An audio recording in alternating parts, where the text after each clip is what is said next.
Mateo, Kapitulo 22. Nagtukdo naman si Jesus sa mga tao sa paaginin mga parabola. Nagsabi siya, An kahadian nin langit nakakaagid sa sarong hadi na nagandam ning bangkete sa kasalkan sa iyang aking lalaki. Sinugo niyaan sa iyang mga surugoon na apudon ang mga inimbitaran sa bangkete. Alagad nagsayuma ang mga imbitado. Nagsugo naman siya nin ibang mga surugoon na tinugon. Sabihan nindo ang mga imbitado na andam na ang bangkete. Ipinabuno ko ang mga pinatabang baka asin andam na ang gabos. Kaya magdigdi na sinda sa bangkete. Alagad pinasipara ini kan gabos. Ansaro nagduman sa sayang uma, ansaro sa sayang negosyo. Pinurugol kan iba ang mga surugoon kan hadi. Kinulog ninda dangan ginaradan. Huli ka ini naanggut ang hadi. Kaya sinugo niya ang mga soldados na gadanon idtong mga kriminal sa kasuluunan sa indang syudad.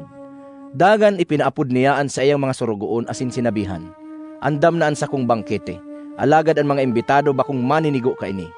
Kaya magdumang kamo sa mga tinampong matawo. Aluko nindo sa bangkete ang gabos na taong manumpungan nindo. Nagduman ang mga surugoon sa mga tinampo, tinipon ang gabos na tao na nanumpungan ninda. Marahay asin maraot, kaya napano nin tao ang lugar nin bangkete. Naglaog ang hadi tanganing hilingon ang mga imbitado.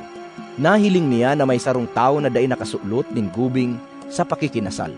Hinapot siya kan hadi, Katuod, paano kang nakalaog digdi na dai ka nakasuklot nin gubing sa pakikinasal? Dai nakagirong ang lalaki. Dangan sinabihan kan hadi ang mga katabang. Gapuso ninduan sa iyang kamot asin bitis, dangan iapon siya sa kadikluman sa luwas. Duman magtatangis siya asin magraragot ang sa iyang mga ngipon. Nagtarampa si Jesus. Dakulan inaapod, alagad kadikit ang napipili. Pagkatapos, naghalian mga Pariseyo. Dangan inisip na pataluksuhon si Jesus.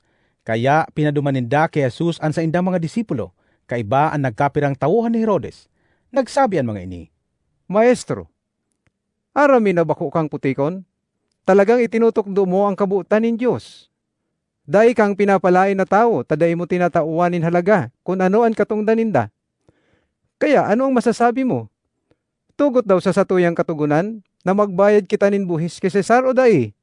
alagad aram ni Jesus ang maraot na indang katuyuhan. Kaya nagtaram siya, Mga parasagin-sagin, ta daw ta pinapatalukso nindo ako. Pahilingan sa ko ang kwarta na pambayad sa buhis. Ipinahiling ninda sa iya. Hinapot niya sinda.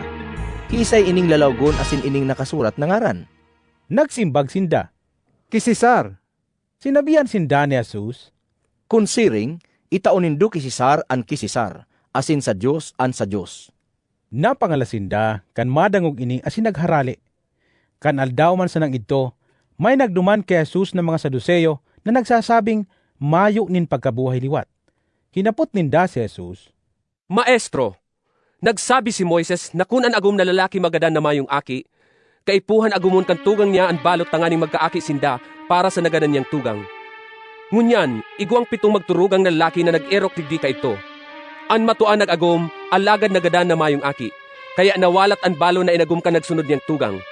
Nagadan man ang ikadua, sunod ang ikatulo. Sa katapusan nagadan gabos itong pitong magturugang. Dangan nagadan man ang babae. Ngunyan, pagkabuhay liwat kan mga gadan, si Isay sa pito ang magiging agum niya huli tanagin agum siya nindagabos.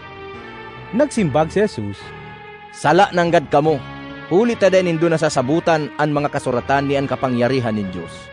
Huli ta sa pagkabuhay liwat, dahi na sinda mag-aaraguman. Magiging arog sinda sa mga anghel sa langit. Alagad dapit sa pagkabuhay liwat, dahi pa nindo nabasa kung ano ang sinabi nin Diyos sa indo? Ako ang Diyos ni Abraham, ni Isaac, asin ni Jacob. Nangangahulugan ini na siya ang Diyos kan mga buhay, bako kan mga gadan. Napangalas ang mga tao kan madangog ninda ang katukdoan niya. Kan maaraman kan mga Pariseyo na dai nakagirong ang mga Saduseyo sa mga tataramon ni Jesus. Dinuman ninda si Jesus. Ansaro sa inda na sarong abogado, buot baluon si Jesus, kaya naghapot. Maestro, arin ang pinakamahalagang tugon sa katugunan. Nagsimbag si Jesus, Kamutan mo ang kagurangnan mong Diyos sa bilog mong puso, sa bilog mong kalag asin sa bilog mong isip. Ini ang pinakamahalaga asin enot na tugon. Ang ikadawa arog man kaiyan. Kamutan mo an sa imong kapwa arog kan pagkamuot mo sa imo man sana.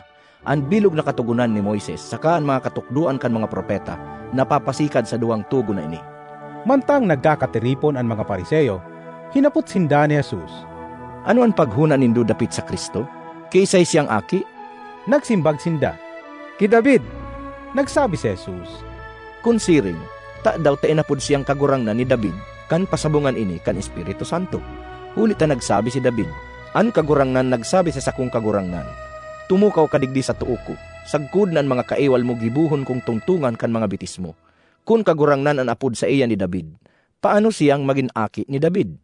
mayo ni nakasimbag sa iya ni sarong tataramon. Puon kaidto, mayo nang nangahas na maghapot sa iya.